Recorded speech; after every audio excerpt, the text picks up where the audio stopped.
Hi. Thiruvathirai நாள் அப்படின்னு சொல்லிட்டு 27ஆம் தேதி வருது இல்லையா? அது ஏன் திருவாதிரை நாள்னு சொல்கிறோம் அப்படின்னா, பௌர்ணமியோடு சேர்ந்து திருவாதிரை நட்சத்திரமும் வந்து நமக்கு சேர்ந்து வரும். அந்த மாதிரி வர்றனால திருவாதிரை நாள் அப்படின்னு சொல்லிட்டு நம்ம சிவபெருமானுக்கு வந்து விரதம் இருந்து மேற்கொள்கிறோம் அந்த நாளை. சிவபெருமானுக்கு இந்த திருவாதிரை நட்சத்திரம் அப்படின்றது வந்து ரொம்ப உகந்த நாள்.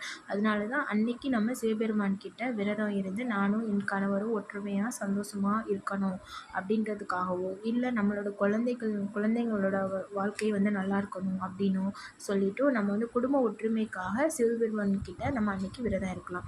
அன்னைக்கு நம்ம தாலி கயிறு, திருமணமான பெண்கள் வந்து தாலி கயிறு இது மாதிரிலாம் மாற்றிக்கக்கூடிய நேரம் வந்து பார்த்திங்கன்னா 27ஆம் தேதி காலை 6:30லேருந்து 7:20க்குள்ளே மாற்றிக்கலாம். ஒருவேளை அப்போ மாற்ற முடியல அப்படின்னா காலையில் 9:30 மணிலேருந்து 10:30 மணிக்குள்ளே மாற்றிக்கலாம். இந்த நேரம் நல்ல நேரம்.